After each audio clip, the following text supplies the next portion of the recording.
சீட்டு பணத்தை எடுத்துக்கொண்டு திரும்ப செலுத்தாமல் தொடர்ந்து ஏமாற்றி வரும் திமுக வார்டு கவுன்சிலர் மற்றும் அவரது குடும்பத்தினர் மீது உரிய நடவடிக்கை எடுக்க வேண்டும் என்று பாதிக்கப்பட்ட நபர் அப்பகுதி பொதுமக்களுடன் இணைந்து காவல் கண்காணிப்பாளரை சந்தித்து புகார் மனு அளித்தார். கோவை மாவட்டம் வேடப்பட்டி பகுதியைச் சேர்ந்தவர் 37 வயதான பிரதீப் ராஜன். இவர் அந்த பகுதியைச் சேர்ந்த பொதுமக்களுடன் கோவை மாவட்ட காவல் கண்காணிப்பாளரை சந்தித்து பரபரப்பு புகார் மனு ஒன்றை வழங்கினார். தொடர்ந்து செய்தியாளர்களை சந்தித்து கூறிய அவர், நான் வேடப்பட்டி பகுதியில் கடந்த 5 ஆண்டுகளாக ஏலச்சீட்டு நடத்தி வருகிறேன். அதில் 7 சீட்டு எனது குடும்ப உறுப்பினர்களுக்காக, எனது சொந்த பந்தங்களுக்காக உருவாக்கப்பட்டது. அதில் வெளி நபர்களை யாரும் சேர்த்துக் கொள்ள மாட்டோம். இந்த நிலையில் எங்களது பகுதியை சேர்ந்த திமுக வார்டு கவுன்சிலர் அன்னக்கிளி என்பவர் தானும் உங்களது 7 சீட்டில் இணைந்து கொள்வதாக தொடர்ந்து வற்புறுத்தி வந்தார். அதனை மறுத்து வந்தேன். ஆயினும் அவர் எங்களது பகுதி கவுன்சிலர் என்பதால் தொடர்ந்து மறுப்பு தெரிவிக்க முடியாமல் அவரை கடந்த 2021ஆம் ஆண்டு குழுவில் இணைத்துக் கொண்டேன். தொடர்ந்து தனது கணவர் சந்திரகுமார், மகன்கள் வெங்கடேஷ் பிரசாத், பிரணேஷ் ஆகியோரையும் இணைக்க சொன்னார்கள். இது குறித்து நான் அவர்களிடம் குடும்பத்தாரிடம் பேசும்பொழுது அவர்களும் ஒப்புதல் அளித்தனர்.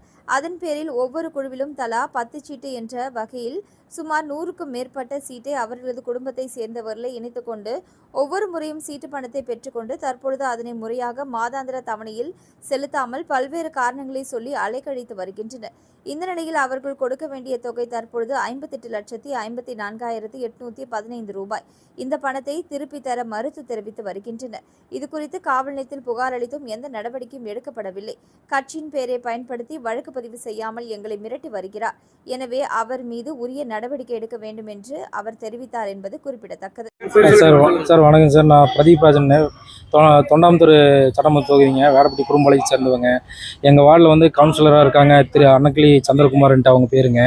13வது வார்டு கவுன்சிலராக இருக்காங்க.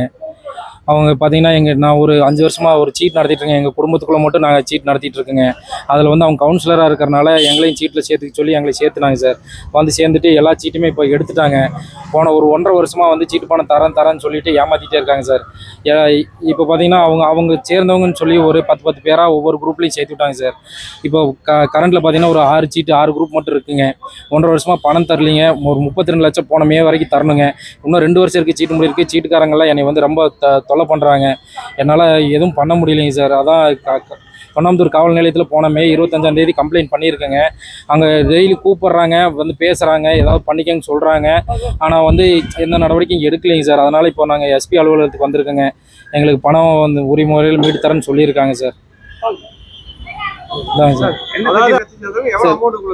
சார் அவங்க திமுக கவுன்சிலர் சார். எங்கள் வார்டு கவுன்சிலர், எங்களோட வார்டு கவுன்சிலருங்க. அவங்க பார்த்தீங்கன்னா 58 லட்சம் தரணுங்க சார். 58,54,815 ரூபா தரணுங்க சார். இன்னும் 2 வருஷம் இருக்குங்க சார் சீட்டு முடியிருக்கு. நிறைய பேர் இருக்காங்க. எல்லாருமே வந்து என்னை ரொம்ப வீட்டில் நெருக்கடி கொடுக்குறாங்க. என்னால் எதுவும் பண்ண முடியலைங்க சார். நான் என்னோடய வீட்டு டாக்குமெண்ட்லேருந்து எல்லாமே வச்சுட்டேங்க. எல்லாமே என்னோடது எல்லாமே கடனில் தான் சார் இருக்குது.